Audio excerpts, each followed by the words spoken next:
On the evening of October 4, 1967, the small fishing village of Shag Harbour, Nova Scotia, stood as a tranquil testament to a simpler time.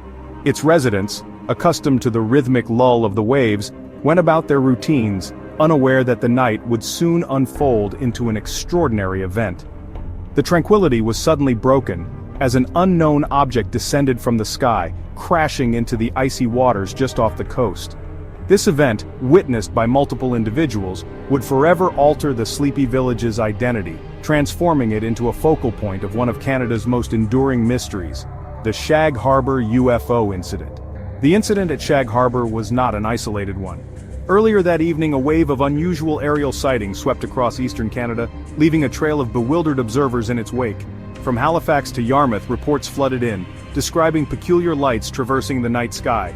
These sightings, initially dismissed as ordinary occurrences, would later become intertwined with the Shag Harbour event, adding another layer of complexity to the unfolding enigma.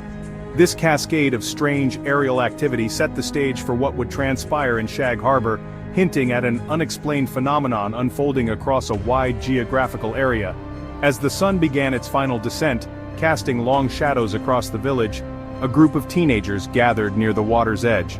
Little did they know, they were about to become the primary witnesses to an event that would forever be etched in their memories and the annals of UFO history. This group, their youthful conversations soon replaced by stunned silence, found themselves at the heart of a mystery that would captivate the nation and continue to intrigue researchers and enthusiasts for decades to come. Hours before the event in Shag Harbour, a series of unusual sightings occurred along Canada's eastern seaboard. Witnesses from various locations, including Halifax and Yarmouth, reported seeing strange lights in the sky.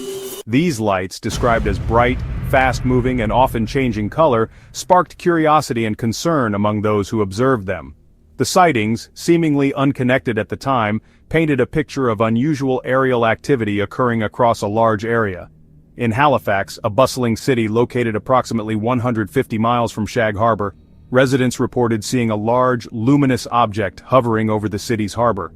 The object, described as being cigar-shaped and emitting an eerie, pulsating light, remained visible for several minutes before silently disappearing into the night sky.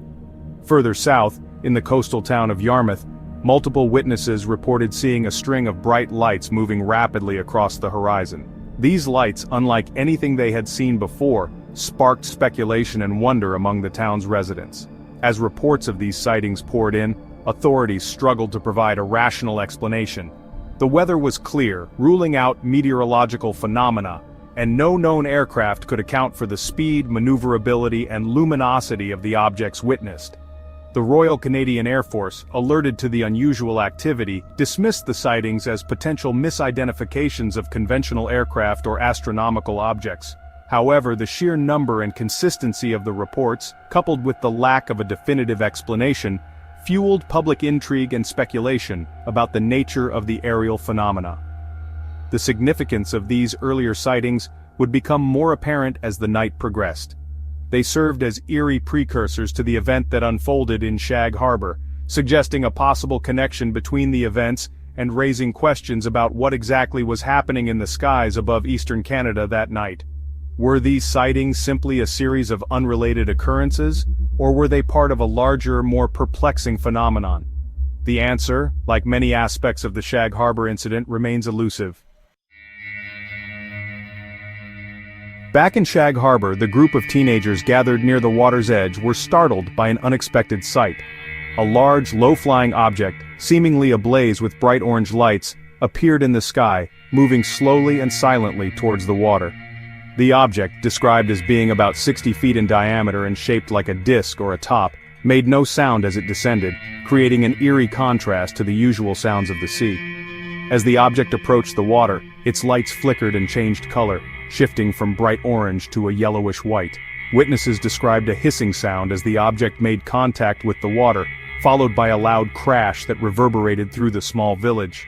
The impact sent a plume of water high into the air, visible even from a distance.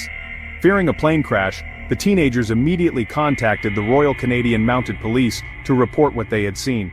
Their call would be the first of many that night, as other residents, drawn by the commotion, also reported the strange lights and the subsequent crash. The witnesses, shaken but certain of what they had seen, provided consistent accounts of the object's appearance, its silent descent, and the impact. The object's slow, deliberate descent, and the absence of any engine noise, immediately distinguished it from conventional aircraft. The bright lights, the unusual shape, and the lack of sound all pointed towards something extraordinary, something that defied easy explanation. The teenagers' call to the RCMP marked the beginning of an official investigation into an event that would baffle authorities and ignite the public's imagination for decades to come. Section 4. The search for answers begins.